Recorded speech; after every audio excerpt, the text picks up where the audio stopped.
It's the idea that when you rest and relax and enjoy yourself a little bit, that you actually come back more motivated, more able to tackle the Parkinson's principle.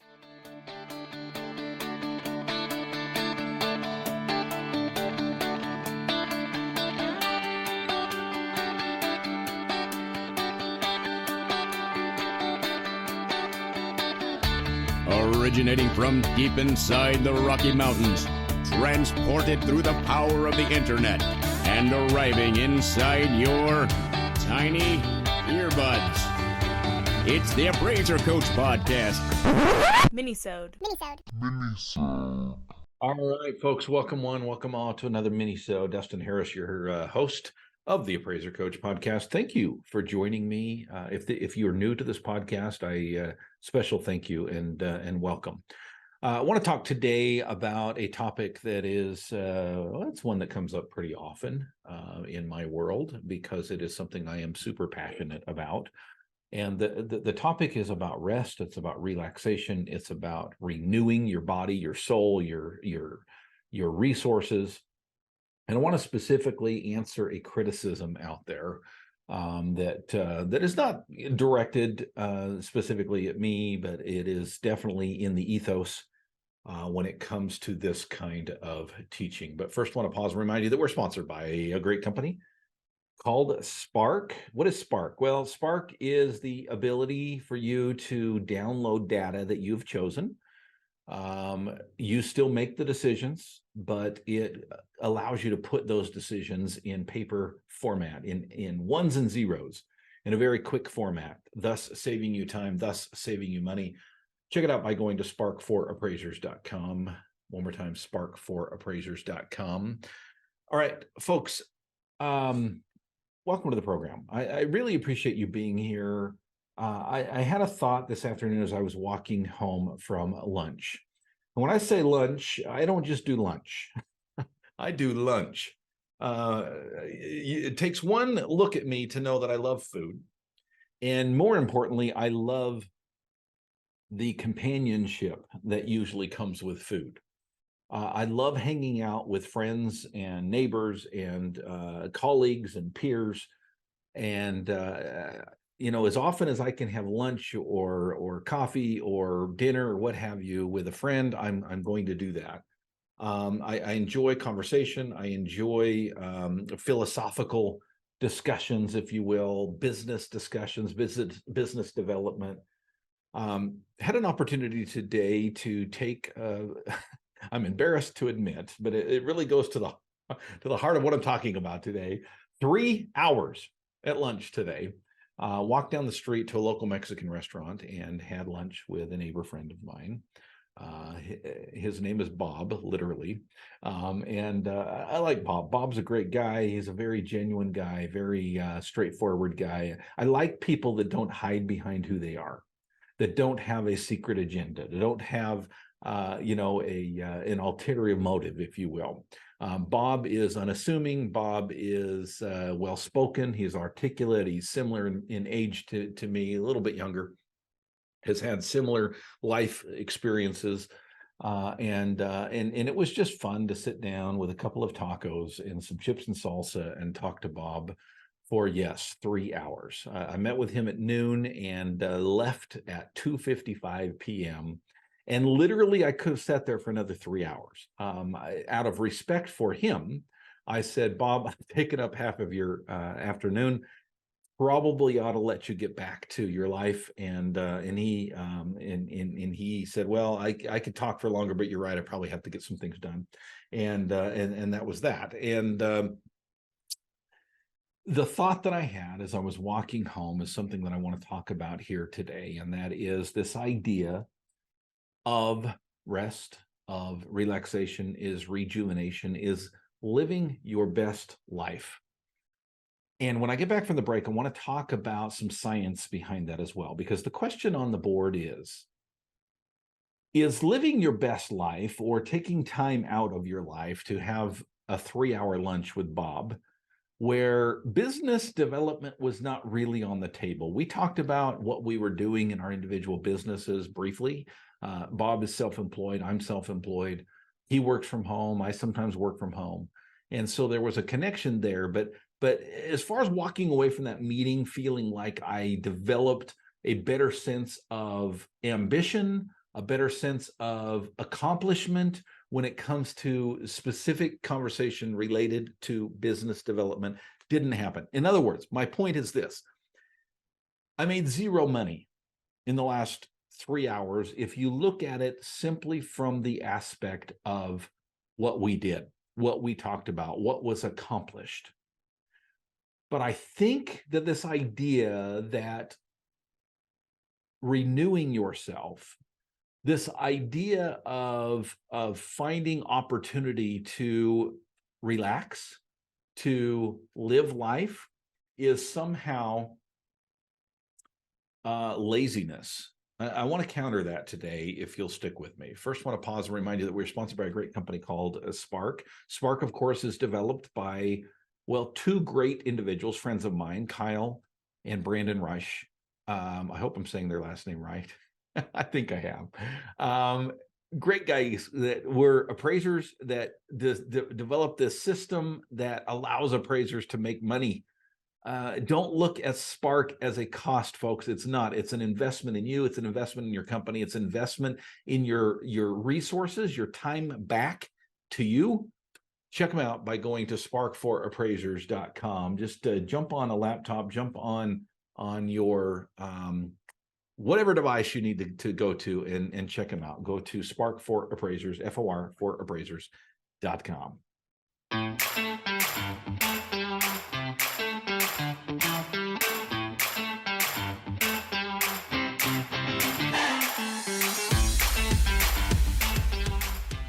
All right, folks, welcome back to the program. Dustin Harris hanging out once again in the podcast chair. Told you a little bit about my afternoon. Let me tell you quickly about my evening. Yes, I let things get away from me a little bit. It is now 4:30 in the afternoon, and I had a very productive morning and was looking forward to my lunch with Bob, and really probably planned on spending 45 minutes to an hour with him, which I would have done, not quite that much time, but, I would have spent half hour on lunch anyway. So it wasn't that big of a deal to schedule time to hang out with a friend that I haven't talked to in a while, and ended up stretching into not just an hour, but 2 hours and almost 3 hours that I spent with Bob. And folks, it was awesome. I loved my conversation with him. Had a really good time. Enjoyed the conversation that he and I indulged in. And then I got back to the office, and I've been doing work for the last hour and a half. I will probably record podcasts for the next hour. My wife is out of town this evening. My sons are both involved in activities, the two that live at home. And so guess what? I'll probably go to a movie this afternoon. Now, some might look at Dustin Harris's life and go, gee, do you do any work? And I will remind you, I spent the morning doing some work, and I am doing some work now. But no, I will probably put in 5 hours today at the office. That's a bit unusual. I'm typically here for 7-8 hours, but I do have a lot of freedom. I do have a lot of flexibility that many people don't have. And it is not by luck. It is not by happenstance. I didn't win the lottery to get to this position. I have worked very, very hard over the last several years trying to develop my business in such a way that I have control over what I do with my life, that I have control over my day-to-day. I am in a situation now, finally, that I'm location independent. Many, many days. I've got some coaching calls to do. I've got other meetings that I need to attend. Those can be done, from a beach in Hawaii if I need to. In other words, I have set appointments, and once in a while I do get out and actually do an appraisal inspection as well. But for the most part, I have a lot of control over my schedule. And one of the things that I make time for frequently is what I call recharging my batteries, rejuvenation, relaxation, rest, if you will. It is not something that I do just on a weekly basis. It's not something that I do just on weekends and vacations. It is not something I do just in the evenings. I find time regularly for self-pamper. One of the things that I've been trying to do, and I've mentioned this on the podcast before, is I've tried to be better about my meditation. that twice a day I spend about 23 minutes meditating and getting into a state of relaxation, which allows me, and this really goes to the point, allows me, I feel, to be more productive, to accomplish more. Right. The time that I had this morning, for example, I got to work about 8:30, 9 o'clock this morning. And after a cup of coffee and meditation, I dove headfirst into my work. Again, about 11:45, walked down the street to a Mexican restaurant to have lunch with Bob. I'm back doing things this afternoon, and I'll take some time to relax and enjoy myself. Now, do I have work to do at home? Yeah, for sure. Could I work in the outdoors today? For sure. The sun is shining. It's beautiful. It's about 75 degrees out there. It'll be about 65 this evening, and I absolutely should be out doing some landscaping around the house. Right? I'm not going to do it. I've decided I'm going to enjoy myself. I'm going to go out and pamper myself and just enjoy myself. Now, the question on the table is, Dustin, you talk a lot about rejuvenation, about recycle, about recharging your batteries, about rest, all these R words, this idea that you can't just work, and you need to do some things for yourself. And yes, I do. I talk about that stuff often, right?